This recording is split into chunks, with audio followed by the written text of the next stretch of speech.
Karma cesse avec le développement de l'intelligence pure ou la conscience supramentale.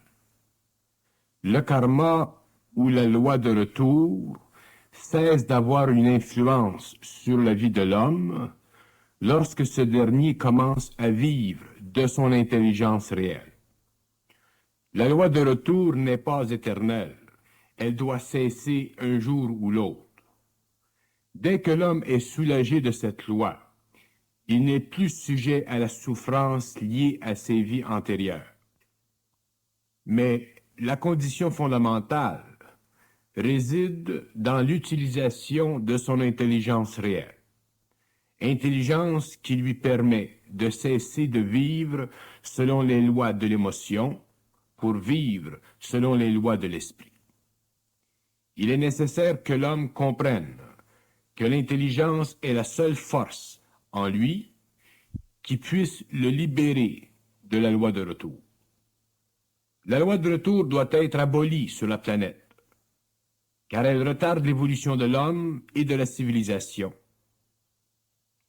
Bien que cette loi soit conforme à la nature de la mémoire de l'âme, son application d'une vie à une autre rend difficile l'épanouissement de l'homme et de sa liberté réelle. La loi de retour doit être abolie, car elle contribue à la domination du passé sur la vie.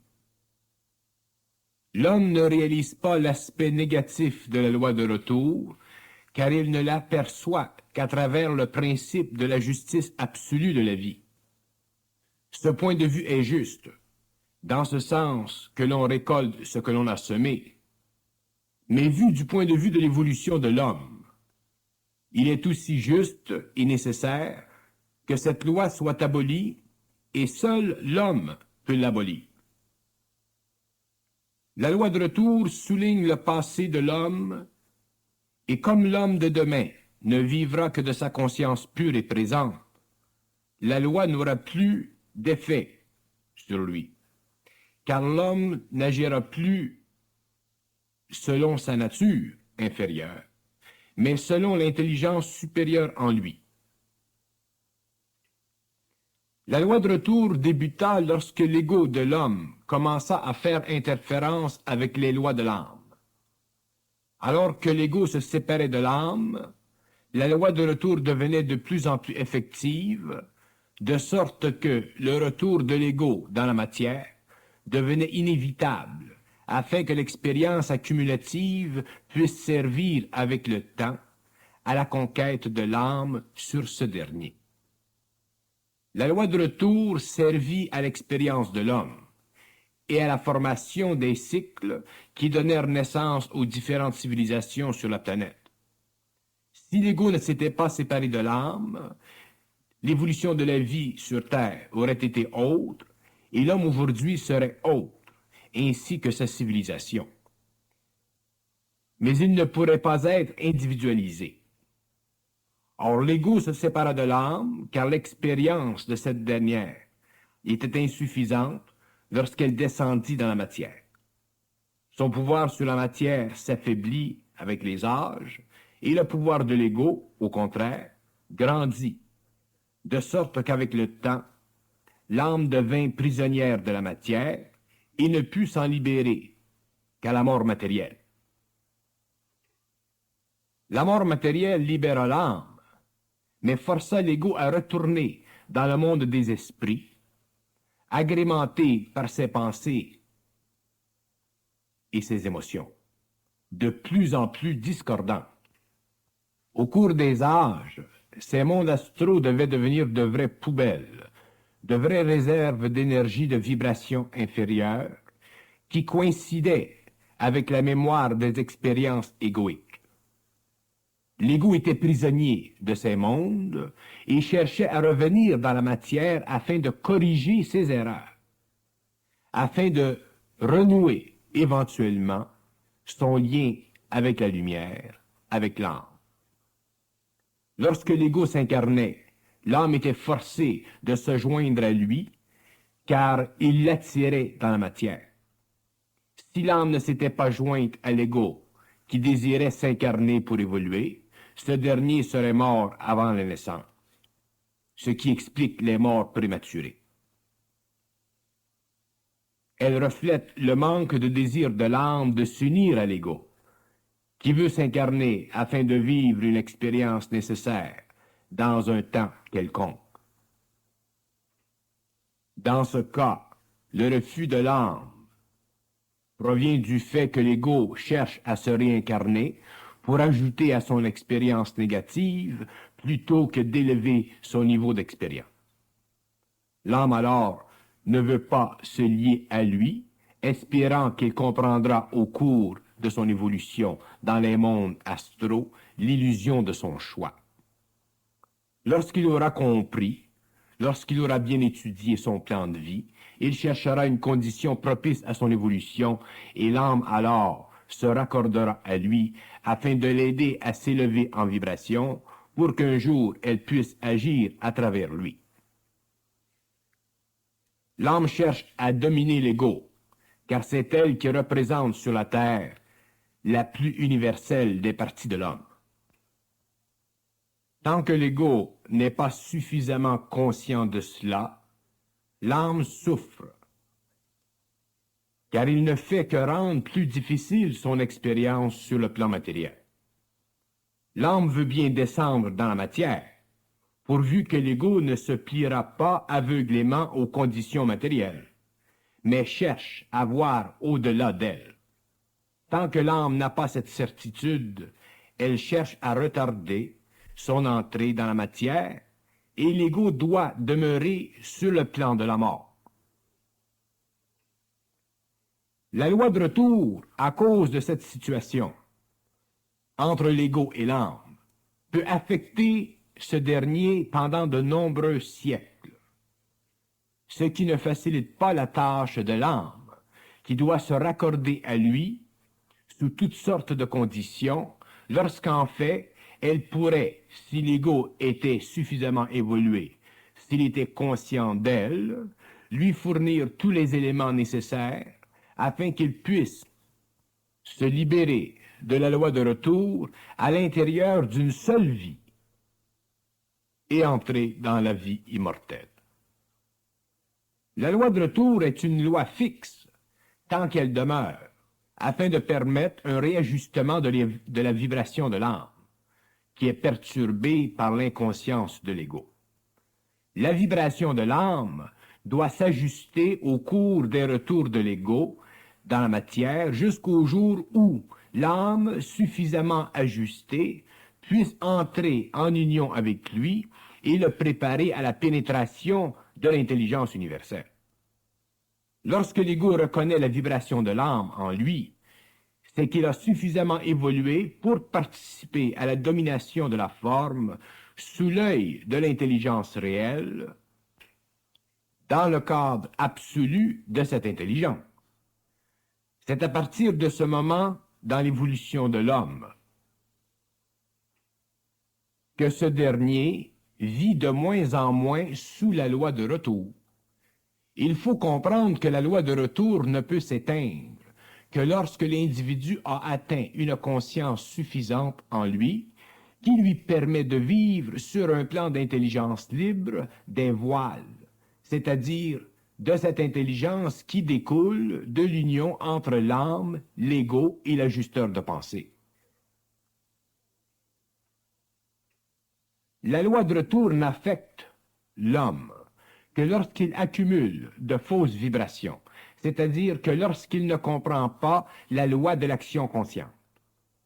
Toute action consciente sert à faire évoluer l'homme et la société de l'homme, car elle ne contient pas d'astralité, c'est-à-dire qu'elle n'est pas égocentrique et ne cherche pas à confirmer l'ego dans sa conscience primitive, mais à le situer dans un cadre d'action créative jugé parfait par l'âme et ajusté à la vibration de l'âme dans l'ego.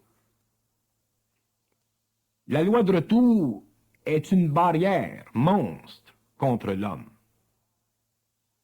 C'est pourquoi la mémoire subjective doit être affaiblie, c'est-à-dire de plus en plus remplacé par la conscience pure et instantanée. Cette conscience instantanée se fout de la mémoire de l'ego, car elle est au-dessus d'elle. Or, la conscience instantanée est le rapport parfait entre l'ego et l'âme. Plus ce rapport est parfait, plus la mémoire égoïque, égocentrique, perd de son pouvoir sur l'homme, et plus ce dernier se libère de la loi de retour. Mais pour que l'homme puisse se libérer totalement de cette loi, de l'effet de sa mémoire involutive, il doit être capable d'absorber la force de l'âme en lui et ne jamais succomber au doute et à la machination de la forme émotive. Car le doute fait partie de la mémoire de l'homme. Si l'ego est assez solide pour supporter l'action de l'âme, il subit en lui-même la destruction subjective de sa mémoire, qui est le siège de la loi de retour. C'est pourquoi il est si important à l'ego de savoir que les formes sont des pièges liés à son manque d'expérience, c'est-à-dire liés à une forme ou à une autre d'inconscience, et c'est de ces formes qu'il est prisonnier et qu'il vit des actions susceptibles de le rendre passible de la loi de retour. La loi de retour n'est pas une loi cosmique, mais une loi planétaire. Et toute loi planétaire doit être éventuellement abolie afin que l'homme puisse vivre cosmiquement, c'est-à-dire universellement.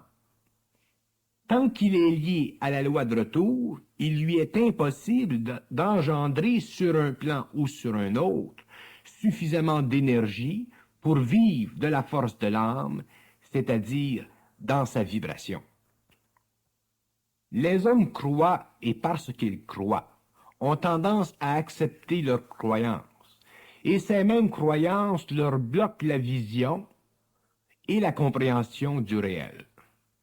Et ces mêmes hommes se plaignent ensuite de leur qualité de vie. Ce n'est pas surprenant, puisqu'ils n'ont pas su et pu prendre sur leurs propres épaules la responsabilité de leur savoir. Si la loi de retour est devenue une loi si rigide, c'est que l'homme n'a pas su s'en défaire, c'est-à-dire qu'il n'a pas compris les lois de la mémoire. La mémoire subjective est une prison, car elle conditionne la vie au passé, et c'est cette forme de conditionnement qui empêche l'homme de connaître ce qu'il considère impossible. Et dès que l'homme est prisonnier de son impuissance, il ne peut engendrer en lui le réel, qui est la manifestation même de sa puissance. La loi de retour, la mémoire subjective, la pensée subjective, la forme qui emprisonne sont les murs de l'ego, ces limites qui le mènent à la mort certaine. La loi de retour découle de l'ignorance et de la crainte de l'ego. Et tant que ce dernier se terre dans cette crasse de vie, la loi continue à opérer contre lui, car elle le ramène à son impuissance, c'est-à-dire qu'elle ne lui permet pas de se servir parfaitement de la volonté et de l'intelligence pure en lui, ou de sa volonté intelligente. La loi de retour est une loi nocturne. Ceci veut dire qu'elle n'est pas alimentée par les forces solaires, mais par les forces lunaires. Et ces forces sont déjà suffisamment anti-hommes pour retarder toute une humanité pendant des milliers et des milliers d'années, tant qu'elles ne seront pas maîtrisées par l'ego conscient. Mais l'ego est tellement faible de volonté qu'il a de la difficulté à se séparer de sa mémoire. Et ce n'est que lors de son évolution vers l'intelligence réelle qu'il est enfin libre dans sa volonté et peut déchirer le voile du temps le voile qui l'empêche de savoir. L'ego se doit d'abolir la loi de retour, et seul l'ego peut le faire. L'âme ne peut le faire pour lui, car l'âme n'est pas sujette aux lois planétaires. Seul l'ego peut accroître en lui le pouvoir vibratoire, c'est-à-dire développer la résistance mentale et émotive qui lui permet de détruire la mémoire intellectuelle et neutraliser par le fait même la mémoire astrale ou la mémoire des émotions. Car c'est à partir de la mémoire astrale de l'homme que se forment les conditions de son retour. Or, les actions astrales de l'homme, les actions qui sont criblées d'émotions, si elles sont positives, créent une mémoire positive, et si elles sont négatives, créent une mémoire négative. Mais que la mémoire soit positive ou négative, elle demeure une condition d'involution, car toute mémoire astrale s'alimente que de ce qui est égocentrique. Or, la mémoire planétaire doit être remplacée par la mémoire universelle, c'est-à-dire par l'intelligence universelle et son action créative. L'homme, naturellement, par le passé, considérait les bonnes actions comme méritoires et les autres comme mauvaises. Ceci lui permettait de développer une valeur quelconque qu'il pouvait se faire de lui-même. Mais cette valeur demeurait néanmoins inconsciente et astrale, car l'action n'était pas intelligente, dans ce sens qu'elle n'était pas une impulsion vibratoire de l'intelligence universelle qui unit l'âme, l'ego et la personnalité. C'est pourquoi l'homme accumulait soit un actif ou un passif mémorifique qui devenait la fondation de la loi de retour sur le plan matériel. Mais maintenant que l'homme se prépare à entrer en contact avec l'intelligence réelle, toutes les conditions de sa vie changent, de sorte que le passif ou l'actif de sa mémoire n'ont plus sur lui d'influence, car il ne peut plus agir astralement, c'est-à-dire avec émotion. Il fera simplement. Et lorsque l'homme fait simplement, il ne crée plus de mémoire astrale, car il ne se sert plus du corps astral pour agir, que sous le contrôle vibratoire de l'intelligence universelle, réduisant ainsi le pouvoir planétaire sur sa conscience humaine grandissante.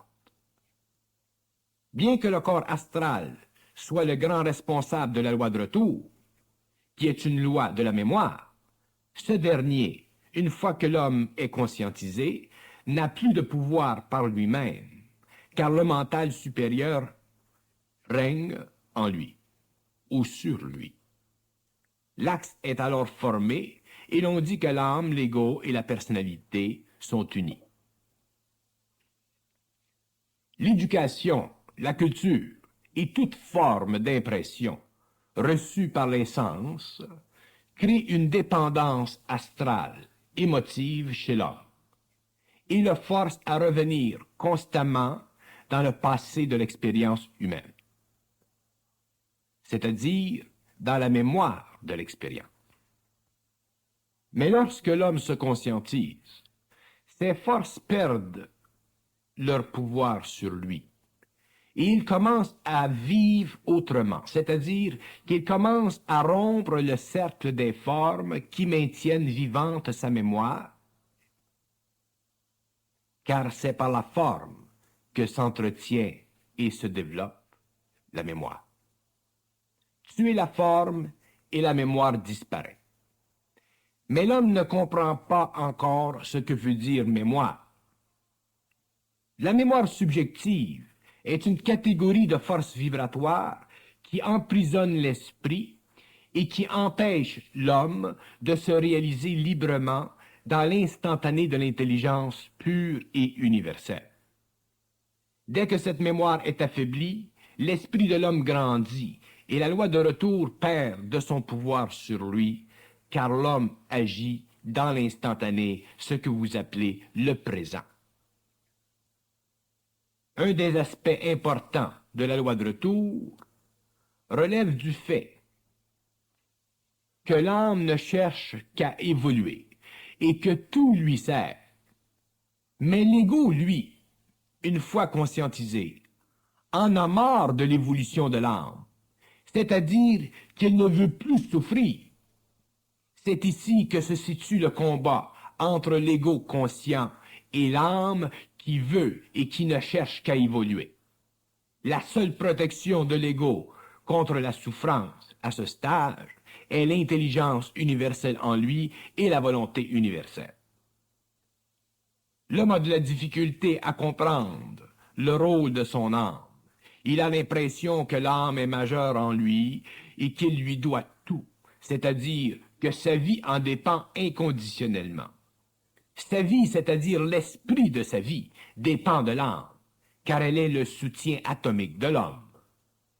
C'est l'âme qui énergise atomiquement l'homme. Mais l'homme est un être en devenir, c'est-à-dire que sa conscience doit et peut s'élever au-dessus de la conscience atomique et se vitaliser, c'est-à-dire devenir l'expression de la volonté, de l'intelligence et de l'amour universel. Or, ces principes sont cosmiques et universels, et c'est de ces principes que doit vivre l'homme. Lorsque ces principes sont vécus consciemment, le pouvoir atomique de l'âme est transféré du plan universel au plan humain, et l'homme n'est plus dominé par l'âme, mais la domine, car il est dans la lumière. C'est pourquoi il est essentiel que l'homme comprenne les lois de la forme, car lorsqu'il les connaît, il ne peut plus être soumis aux lois de l'énergie, c'est-à-dire aux lois de l'âme. Il est loi et l'énergie lui obéit. La loi de retour découle de l'ignorance. Elle retarde l'évolution de l'humanité, car l'homme est porteur du passé. Or, le passé est la mémoire de l'homme, consciente ou inconsciente, et cette mémoire doit être annihilée. Mais elle ne peut être annihilée que lorsqu'il a commencé à comprendre son ignorance et à regarder au-delà de ce qui le rattache émotivement à la forme. Or, cette conscience nouvelle ne dépend pas de l'ego au début, mais du stage évolutif de l'âme. Ce n'est que lorsque l'ego a été mis en résonance avec elle qu'il commence à faire descendre sur le plan de vie les trois principes amour, volonté, intelligence, qui constituent avec le temps les éléments essentiels de sa liberté réelle et parfaite. Car à partir de ce moment, il commence lentement et graduellement à se libérer de sa mémoire et à vivre de plus en plus dans le présent de son intelligence réelle. Puisqu'il ne vit plus dans le passé, il diminue en lui le pouvoir restrictif de l'âme sur sa vie, car l'âme se nourrit de l'expérience, et toute expérience chez l'homme inconscient est colorée par le passé, c'est-à-dire qu'elle n'est pas vécue dans le présent de l'intelligence pure.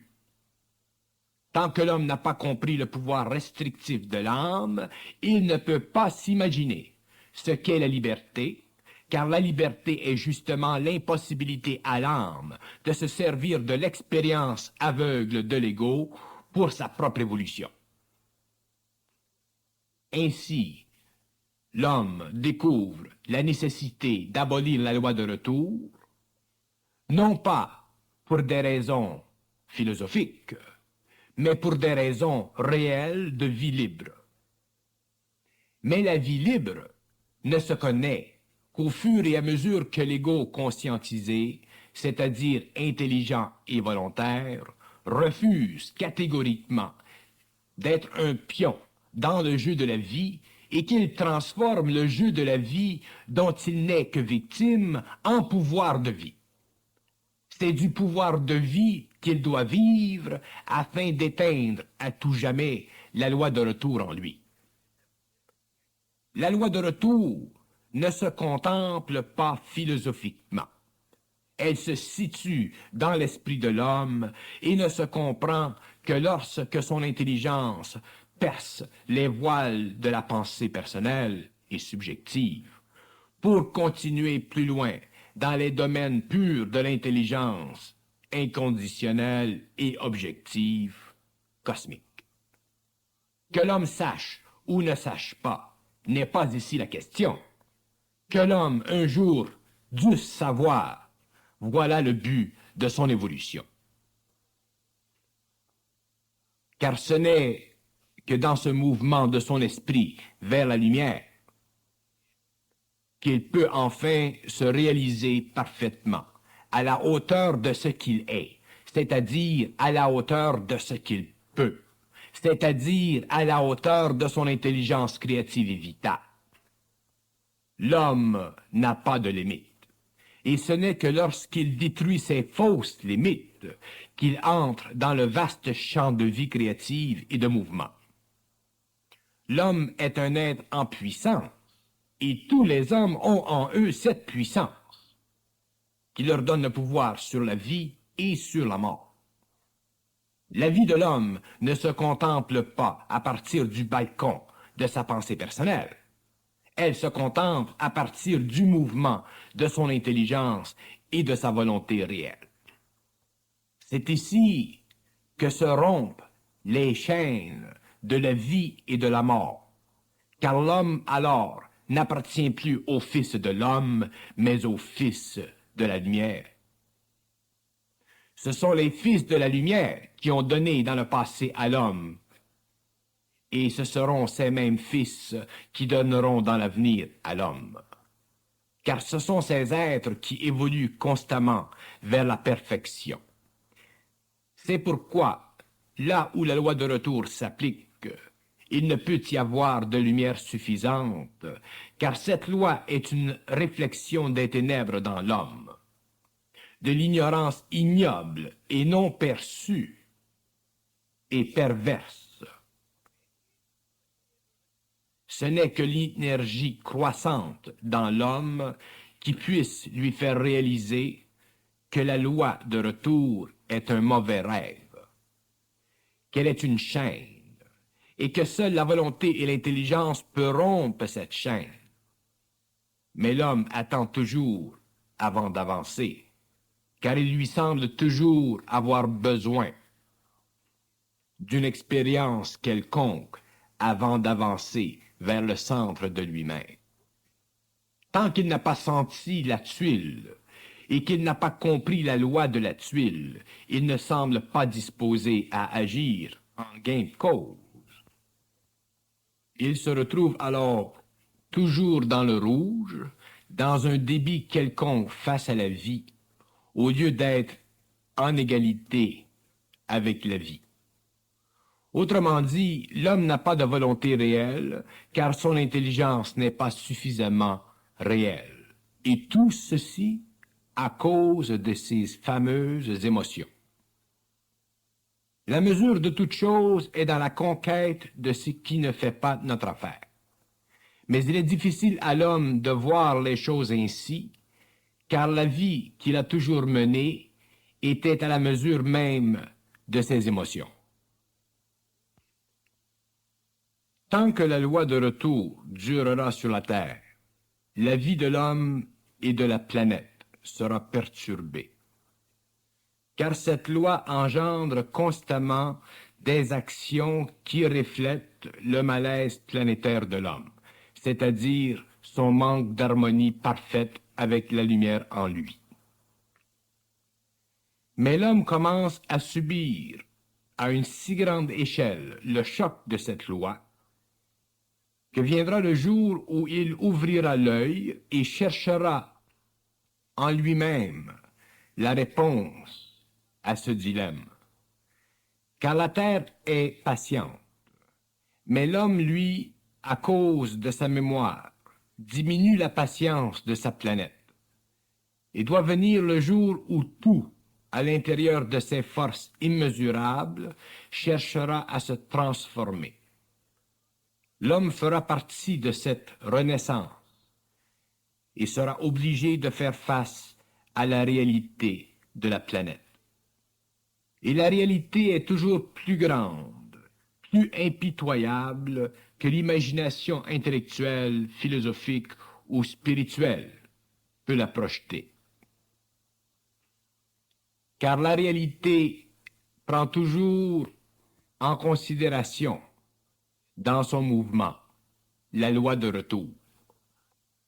Or, si l'homme est prisonnier de cette loi, alors que le réel s'abat sur son globe, sa vie devient insupportable, car sa mémoire, c'est-à-dire l'inconscience de ses émotions, remplit instantanément son cerveau et la folie est engendrée. Car la folie est le rapport entre l'homme et la mémoire de ses émotions. Elle se déclenche lorsque l'homme ne peut plus avancer dans la vie, car il ne peut plus absorber d'expériences émotives nouvelles. La loi de retour cherche à contenir l'homme, à le limiter. Elle est progressive expérientiellement, mais elle est retardataire cosmiquement. Car un jour ou l'autre, l'homme doit dominer l'énergie de l'esprit afin de construire un monde nouveau. Il est évident que l'homme ne peut agir cosmiquement que lorsque sa vie planétaire se transpose sur un plan d'évolution plus vaste où l'expérience de l'ego, l'expérience égocentrique n'est plus nécessaire, puisque toutes ces actions sont le produit de la lumière en lui qui est devenue canal. Mais la loi de retour est puissante. Elle est indomptable tant que l'homme n'a pas mis pied ferme dans son intelligence. La puissance de la loi ne peut être rivalisée et dépassée que par la puissance solaire dans l'homme. Et cette puissance solaire se situe dans son mental supérieur, là où l'émotion et la pensée subjective qui la fait pulser en lui n'ont pas de pouvoir, n'ont pas de prix. Tant que l'homme n'aura pas compris la nécessité de détruire les chaînes de la loi de retour, il n'aura pas compris pourquoi il est sur la terre. Car la terre matérielle n'est pas le lieu final de l'homme incarné. Elle est simplement le très long tremplin qui mène à l'éther, c'est-à-dire à un monde et à un mode de vie qui ne peut être connu que lorsque le passé n'a plus d'effet sur le comportement de l'homme, c'est-à-dire ce passé qui n'est plus enregistré dans les actions présentes de l'homme. La loi de retour est une loi de très grande envergure, dans ce sens qu'elle détient la bourse de toutes les dépenses d'énergie imparfaites sur le plan matériel. Cette loi représente la plus grande et la plus inimaginable des constructions de plans de vie dans l'univers. Elle détermine dans les moindres détails les rapports futurs entre l'homme et sa souffrance planétaire. Pour que l'homme cesse de souffrir sur le globe terrestre, il doit comprendre tellement bien les lois de la vie que seule cette compréhension est suffisante pour contrebalancer le poids de la loi de retour. Mais à quel prix? Au prix de la perception juste et intelligente de l'effet de ses émotions sur son comportement. L'homme n'est pas seulement redoutable pour l'homme à cause de ses émotions, il est aussi redoutable pour la vie, car plus la vie matérielle a d'emprise sur lui, par le biais de sa subjectivité, plus il a d'emprise en retour sur l'homme, et le cercle vicieux est fermé. Et lorsque le cercle vicieux est fermé, ce n'est que par le centre qu'il peut être détruit, car ce n'est que par le centre qu'il peut être réduit à zéro, c'est-à-dire annihilé. Et ce centre, c'est l'homme réel. Mais le mouvement vers le centre n'est pas facile, car la roue de la mort tourne constamment, et l'homme est projeté sur son extérieur, où il s'y cramponne. L'homme veut vivre, et comme il ne connaît pas d'autre vie que celle qu'il a connue parmi les autres hommes, il ne peut voir le centre de la roue. Tout y est trop calme et voilé. Et pourtant, il a le choix de mourir ou de vivre, de passer de l'extérieur au centre de la roue. La loi de retour est centrifuge, mais tant que l'homme n'a pas senti sa puissance sur lui, il ne la réalise pas et demeure piégé, accroché à la roue qui tourne sans fin. Lorsque nous disons que l'homme doit vivre à partir de lui-même, nous parlons de ce centre de la roue. Mais il doit d'abord le découvrir, ce centre, en réaliser la puissance, et ceci ne se fait que lorsqu'il sort de sa subjectivité intellectuelle et émotive et se regarde en face, où ce qu'il voit doit être transformé jusqu'au jour où ce qu'il voit puisse être ce qui doit être, c'est-à-dire ce qu'il veut vivre. Dans le processus de destruction de la loi de retour, nous découvrons deux éléments essentiels, la centricité et l'action de l'intelligence et de la volonté à travers l'homme canal. Or, la centricité fait découvrir à l'homme les illusions de la forme qu'entretient sa mémoire, donc, qui nourrit la loi de retour, et l'union de l'intelligence et de la volonté à travers l'homme l'amène à percer les voiles de ses formes afin de neutraliser la loi de retour au profit d'une conscience continue et d'une vie qui dépasse les limites de la mort matérielle. Tant que la mort matérielle n'est pas réalisée comme une insulte au pouvoir de vie dans l'homme, il est évident que la nature même de cette expérience ne peut être saisie dans sa totalité la plus concrète, c'est-à-dire l'effet irrévocable de la loi des cycles de vie. Si les cycles de vie existent sur la Terre, c'est que l'homme n'a pas su en général, mis à part les grands initiés du passé, se souvenir de rien, c'est-à-dire vivre de la conscience pure qui éclaire, dirige et crée à travers l'homme pour le bénéficier matériellement et le bénéficier immatériellement sur le plan des mondes de lumière qui plongent les racines de leur réalité là où la matière cesse d'être maintenue en équilibre par les forces de gravité planétaire et les forces internes de l'atome. La loi de retour est semblable à la loi du fisc. Elle est inviolable tant que l'homme y est assujetti. Ce qui est le plus difficile dans l'expérience de l'ego, c'est de réaliser que tout ce qu'il est, mentalement et émotivement, n'est pas de lui, de son centre, mais de l'extérieur de lui, et qu'il peut changer tout ceci s'il s'arrête à un moment donné pour percevoir ce petit point de lumière en lui qui veut bien lui parler s'il veut bien entendre. Mais l'ego est tellement passionné de sa mémoire qu'il craint que le petit point de lumière ne la lui fasse perdre. Alors il baisse le rideau et reste à la noirceur.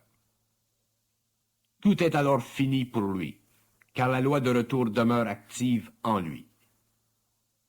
Mais s'il maintient ouvert le rideau de son esprit et regarde le petit point de lumière, ce point grandira et bientôt il verra bien que le petit point est très intelligent et n'a pas besoin de sa mémoire pour créer en lui une vision réelle des choses. À partir de ce moment, la loi de retour commence à reculer devant lui et bientôt ne peut plus l'atteindre, car il perd la mémoire émotive et intellectuelle de ses actions. De sorte que, au lieu d'enregistrer dans les annales de sa mémoire astrale, elles enregistrent dans les annales de la mémoire cosmique, et lui, en tant qu'être, n'a plus de responsabilité égocentrique liée à ses actes, car ses actes ne sont plus ses actes, mais l'action des trois principes unis en lui qui déterminent dorénavant la courbe de son évolution.